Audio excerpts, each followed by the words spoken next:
कल संसद का मॉनसून सत्र देखने लायक था। प्रधानमंत्री मोदी ने अविश्वास प्रस्ताव पर चर्चा के दौरान कांग्रेस पर चुन चुन कर निशाना साधा। जैसा कि प्रधानमंत्री मोदी का पहले से वीडियो ट्रेंड हो रहा था, जब वो संसद में घुसे भी नहीं थे तब ट्रेंड हो रहा था वीडियो, जिसमें संसद में प्रधानमंत्री मोदी कहते हैं सबका सम्मान करेंगे बारी बारी। जी हाँ, उसी वीडियो की तरह ही कल प्रधानमंत्री मोदी ने संसद के अंदर सबका सम्मान किया। विपक्षी पार्टी कांग्रेस का तो ऐसा सम्मान किया जिसको कांग्रेस शायद आने वाले लंबे समय तक याद रखेगी। प्रधानमंत्री मोदी ने कांग्रेस की तरफ से देश के पहले प्रधानमंत्री पंडित जवाहरलाल नेहरू, इंदिरा गांधी से लेकर राजीव गांधी तक को संसद में घसीट लिया और राहुल गांधी को उनके पूरे के पूरे खानदान के कुकृत्य दिखा दिए। बता दें कि संसद में जब प्रधानमंत्री मोदी गांधी परिवार की असलियत खोल रहे थे तो पूरा का पूरा कांग्रेस पार्टी सन्न बैठा हुआ था। प्रधानमंत्री मोदी ने अपने भाषण के दौरान 3 घटनाओं का जिक्र किया। इसमें 1962 के चीन युद्ध के साथ ही 1966 में एयरफोर्स के जरिए नागालैंड पर हमले की बात शामिल थी। प्रधानमंत्री मोदी ने राजीव गांधी के शासनकाल में नेवी के युद्धपोत के दुरुपयोग का भी जिक्र किया। प्रधानमंत्री मोदी ने 1962 से लेकर 84 और 22 साल के दौरान की 3 घटनाओं का जिक्र कर कांग्रेसी दिग्गजों पर निशाना साधते हुए उनकी धज्जियां उड़ा दी। तो आइए दिखाते हैं आपको ये घटनाएं कहां हुई और आखिर वो कौन से घटनाक्रम थे जिनको लेकर प्रधानमंत्री मोदी उल्टा विपक्ष पर हावी पड़ गए, अपने नागरिकों पर हमला करवाया गया। जी हाँ, सबसे पहले हम आपको वो घटना दिखाते हैं जो इंदिरा गांधी की सबसे बड़ी भूल मानी जाती है। 5 मार्च 1966 जब कांग्रेस ने अपनी वायुसेना से अपने ही देश के लोगों पर बमबारी करवा दी। जी हाँ, बात है मिजोरम की। मिजोरम में असहाय नागरिकों पर कांग्रेस ने अपने ही वायुसेना से हमला करवाया। कांग्रेस को जवाब देना चाहिए कि क्या यह किसी अन्य देश की वायुसेना थी? क्या मिजोरम के लोग इस देश के नागरिक नहीं थे? क्या उनकी सुरक्षा भारत सरकार की जिम्मेदारी नहीं थी?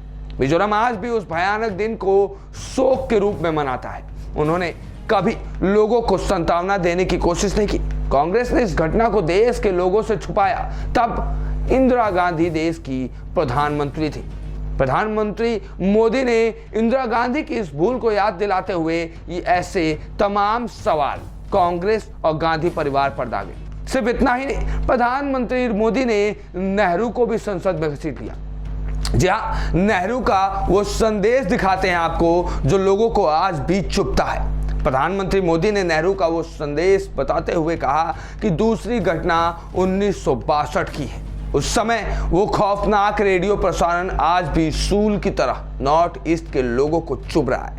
पंडित नेहरू ने देश के ऊपर चाइना का हमला करवाया था। देश के लोग मदद की अपेक्षा कर रहे थे। उस समय लोग अपने साधनों से लड़ाई लड़ने के लिए तैयार थे। उस समय एकमात्र नेता पंडित नेहरू ने क्या कहा था? उन्होंने असम के लोगों को उनके भाग्य पर छोड़ दिया था। जी हाँ, पंडित नेहरू को असम के लोगों से कोई मतलब ही नहीं था। नेहरू की वो बात आज भी असम के लोगों को एक सुई की तरह चुभती है। महात्मा गांधी की तस्वीर लगाने की अनुमति तक नहीं थी। जी हाँ, प्रधानमंत्री मोदी ने अपनी बात को आगे बढ़ाते हुए कहा कि जब सब कुछ उग्रवादी संगठनों की इच्छा के अनुरूप होता था तब मणिपुर में किसकी सरकार थी? आखिर मणिपुर में किसकी सरकार थी जब सरकारी कार्यालयों में महात्मा गांधी की तस्वीर लगाने की अनुमति तक नहीं थी?